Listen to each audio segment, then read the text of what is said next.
Have you ever sat in a room full of people you respected, and felt the ground disappear beneath you in a single sentence? That happened to me on a Tuesday morning in March.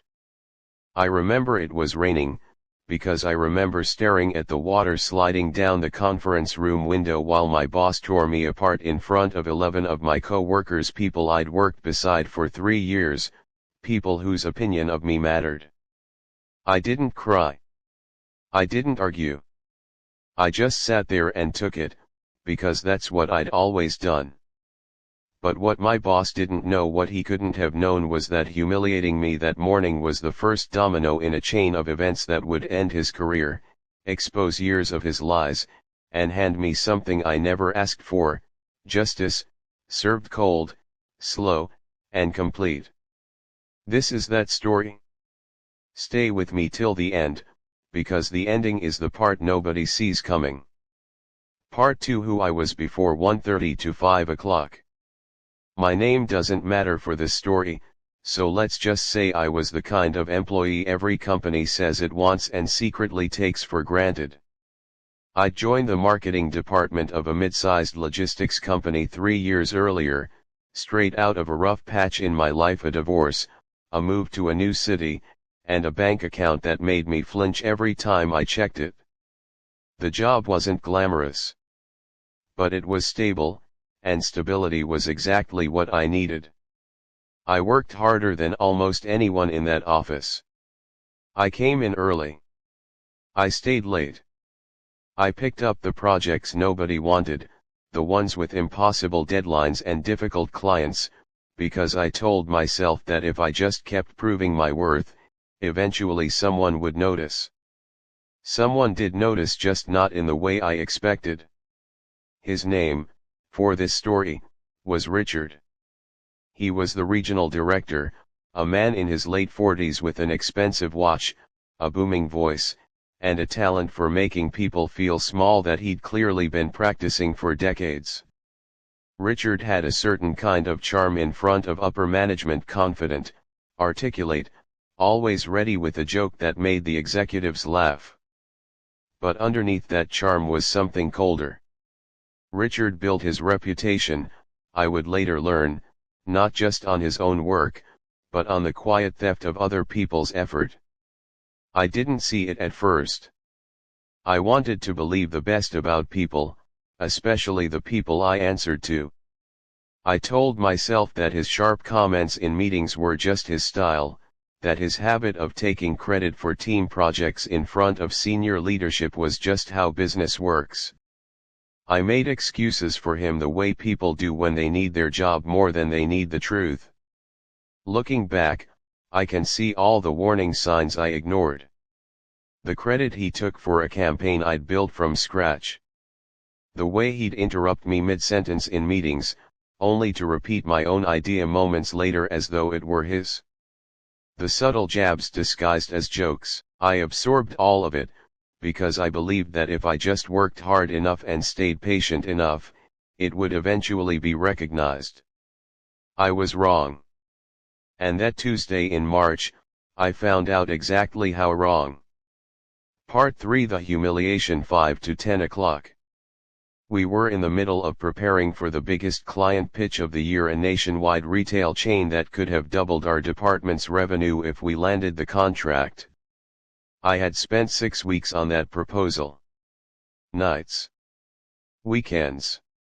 I'd missed my own sister's birthday dinner because I was finalizing slides at 11 at night. The morning of the internal review, Richard called an all-hands meeting. Everyone from our department was there: designers, account managers, junior staff, even 2 people visiting from the head office in another city. 11 people, plus Richard, plus me. I walked in with my laptop, ready to present the deck I'd built. I was proud of it. I remember thinking, for the first time in a long time, that I might actually get some recognition. Richard opened the meeting by projecting my presentation onto the screen.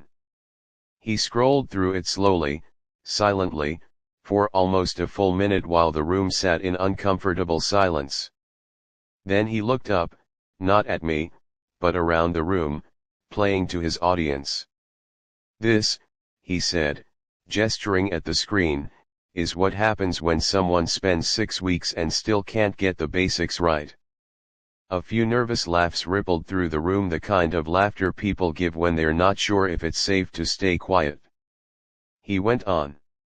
He picked apart small, forgivable details: a font choice, a slightly outdated statistic, a slide transition, and blew each one into evidence of what he called my fundamental lack of professionalism. Then, in front of everyone, he said the words I will never forget: "Honestly, I don't know why I keep giving you the big projects. Maybe it's time I gave this pitch to someone who actually understands what our clients need." The room went silent. I felt my face burn. I felt 11 pairs of eyes on me, some sympathetic, some just uncomfortable, a few, the ones closest to Richard, smirking slightly, the way people do when they're relieved it isn't them. I said nothing. I nodded, closed my laptop, and said I'd make the revisions he wanted. My voice came out steady, which surprised me, because inside I felt like the floor had opened beneath my chair. I walked out of that meeting and went straight to the stairwell, the one nobody used, and I stood there for almost 10 minutes just breathing, trying to keep myself together before I had to sit back down at my desk and pretend nothing had happened. That night, I didn't sleep.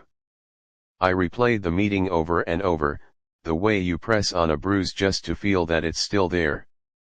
And somewhere in that sleepless night, something in me shifted.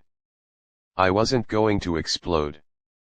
I wasn't going to quit in a blaze of anger. I was going to do something quieter, and in the long run, far more effective.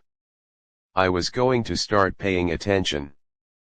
Part 4: The Quiet Shift, 10 to 14:30. The next morning, I went to work like nothing had happened. I smiled. I said good morning to Richard. I made the revisions he'd demanded, even the ones that made no real difference to the presentation's quality. On the surface, I was the same reliable, agreeable employee I'd always been. But underneath, something had changed permanently. I stopped making excuses for him in my head. I started really watching the way Richard operated. And once I started looking, I couldn't stop seeing it. I noticed how he took credit for a client retention strategy that had actually come from a quiet, overlooked analyst 2 cubicles down from me. I noticed how he blamed junior staff for missed deadlines that were caused by his own delayed approvals. I noticed how his expense reports for client dinners didn't quite match the calendar entries for those same nights. I noticed, too, how he treated people differently depending on how useful they were to him: warm and generous to those above him, dismissive and cutting to those he considered beneath him. I began keeping records. Not out of some plan for revenge, at least, not yet, but because I've always believed that patterns matter, and that the truth eventually needs proof to be believed. I saved emails. I noted dates. I kept copies of drafts that showed who had actually done the original work on projects Richard later presented as his own.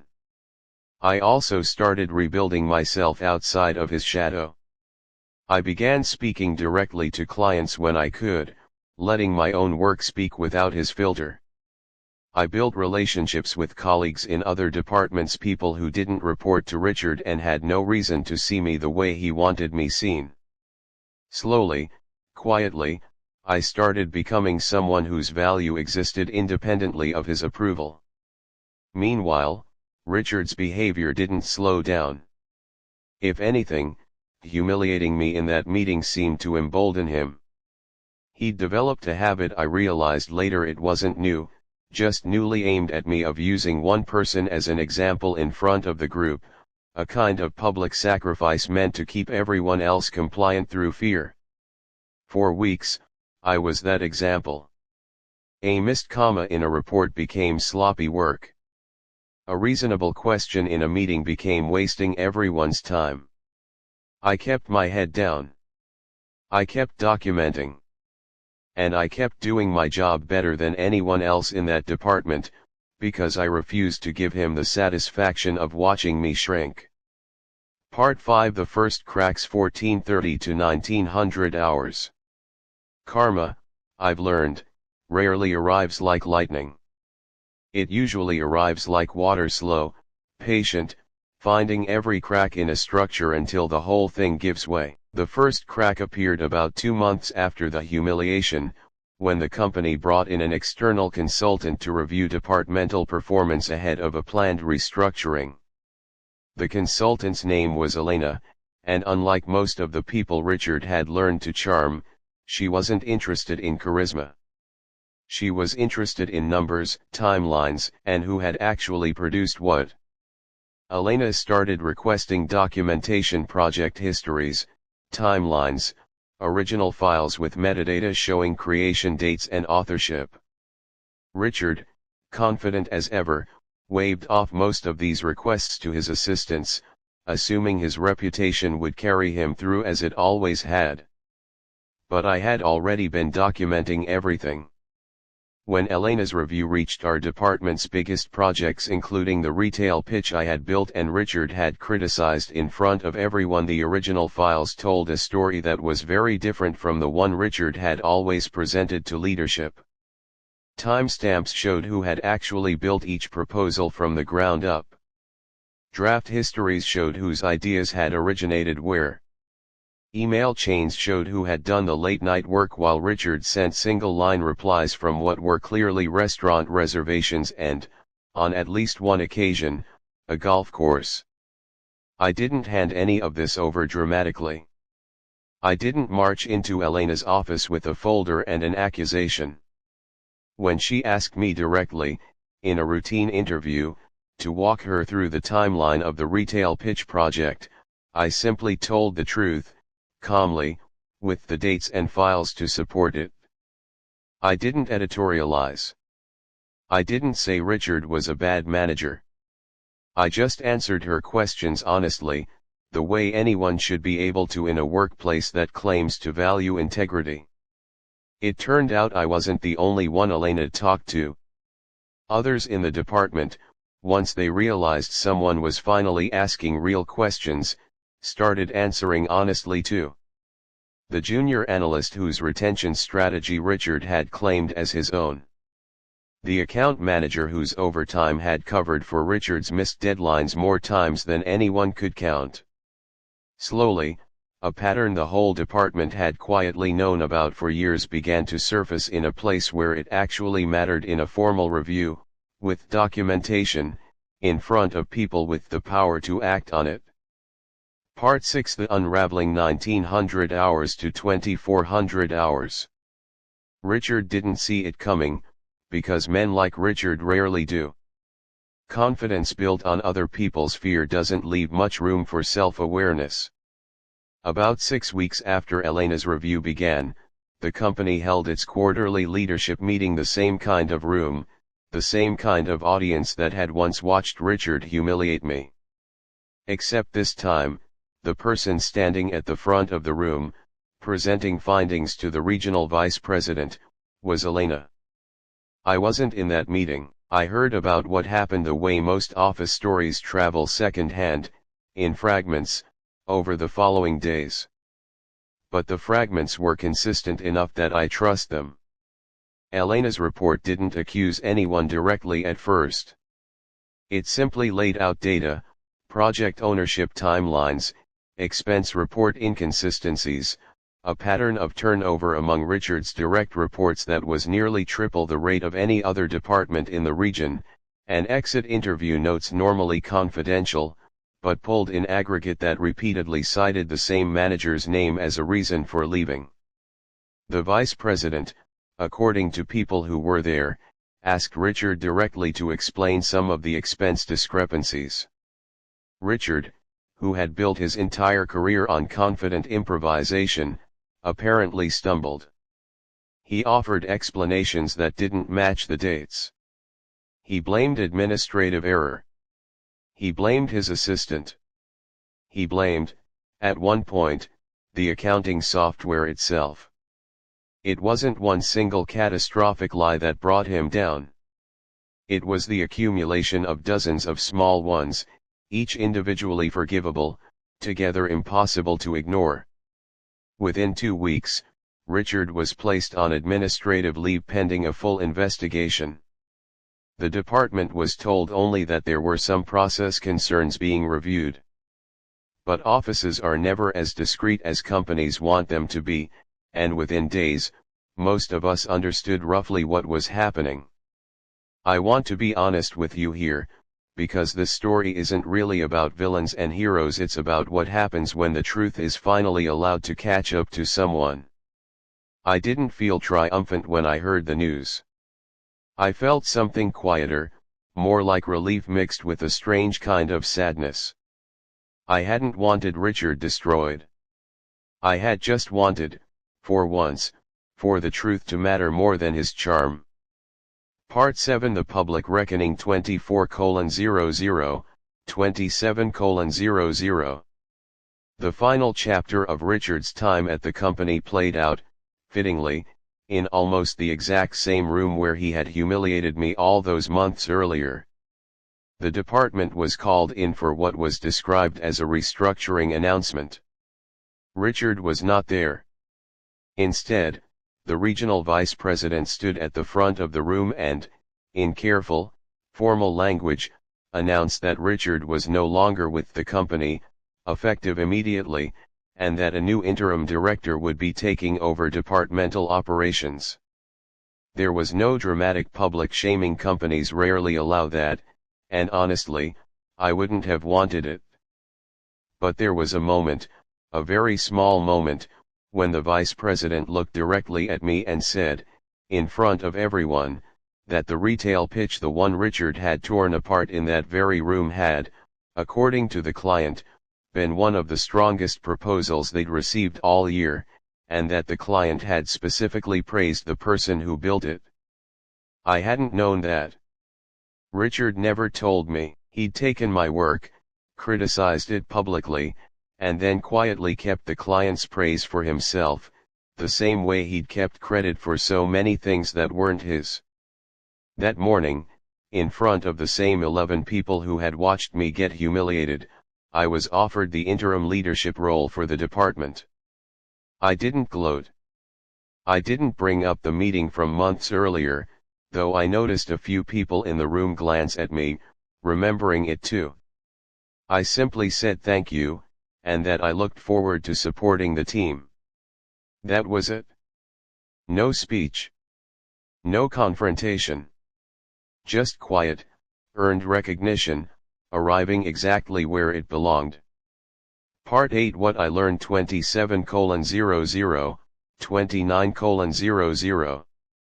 I think about that Tuesday morning in March more often than I'd like to admit. Not because it still hurts, it doesn't, not really, not anymore, but because of what it taught me.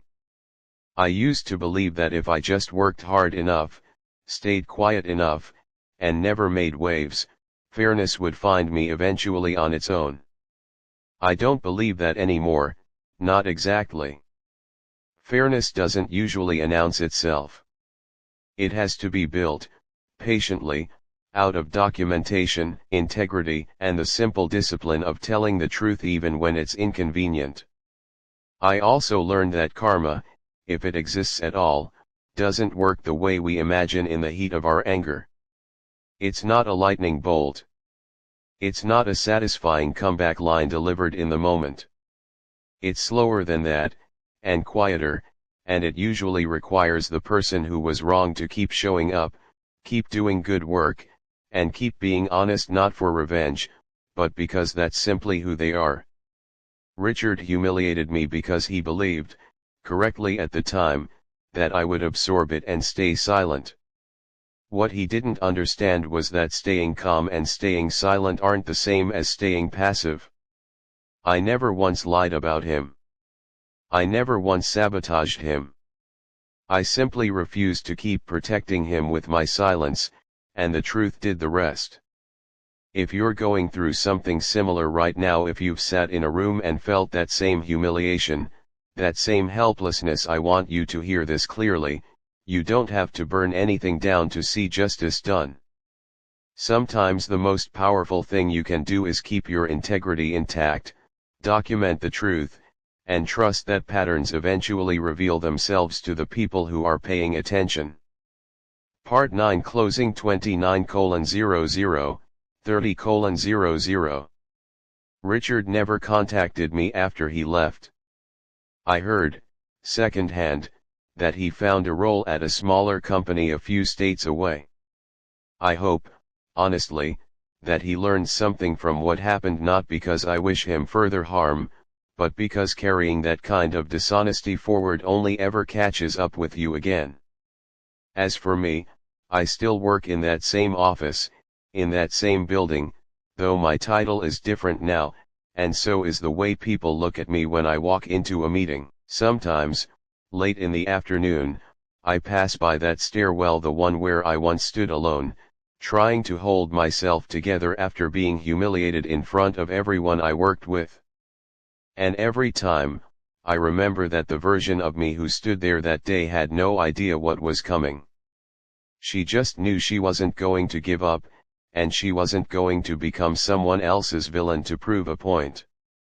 That was enough. In the end, it was more than enough. If this story meant something to you, if it reminded you of your own quiet battles at work, I'd love to hear about it. And if you believe, like I do, that the truth eventually finds its way to the surface, stick around, because there are more stories like this one still to come.